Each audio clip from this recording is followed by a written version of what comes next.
వివిధ అధ్యయన శాస్త్రాలు, వేరియస్ సైన్సెస్ ఆఫ్ స్టడీ. ఈ టాపిక్ మీద నేను ఆల్రెడీ ప్రీవియస్ వీడియోస్లో నేను ఒక వీడియో చేశానండి. ఇది దానికి కంటిన్యూషన్ వీడియో. క్రయోజెనిక్స్ చాలా అత్యల్ప ఉష్ణోగ్రతలపై ఉత్పత్తి, నియంత్రణ మొదలైన వాటిపై అధ్యయనం. సైటాలజీ కణాల అధ్యయనం.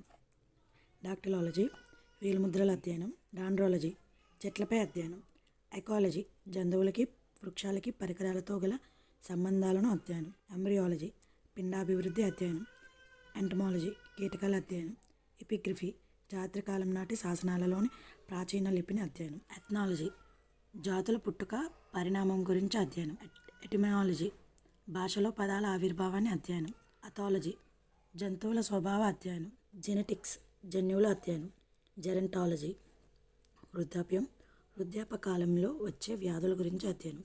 గైనకాలజీ స్త్రీ సంబంధ వ్యాధుల అధ్యయనం. హెమటాలజీ రక్తానికి సంబంధించిన వ్యాధుల అధ్యయనం. హెపటాలజీ కాలేయం, దానికి సంబంధించిన వ్యాధుల అధ్యయనం. హిస్టాలజీ టిష్యూల అధ్యయనం. హార్టికల్చర్ తోటల పెంపకానికి సంబంధించిన అధ్యయనం. హైడ్రోపోనిక్స్ నేల సహాయం లేకుండా మొక్కలు పెంచే వాటిపై అధ్యయనం.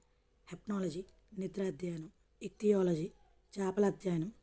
ఇమ్యూనాలజీ శరీరంలో రోగనిరోధక శక్తికి సంబంధించి అధ్యయనం. లిథాలజీ శిలా స్వభావాల అధ్యయనం. లెక్సికోగ్రఫీ డిక్షనరీ నిఘంటువుల సంకలనం. మెట్రాలజీ తూనికలు మరియు కొలతల సాంకేతిక అధ్యయనం. మైకాలజీ ఫంగస్, బూజు మరియు దీని నుంచి వచ్చే వ్యాధులపై అధ్యయనం. నెఫ్రాలజీ మూత్రపిండాల సంబంధ వ్యాధులపై అధ్యయనం.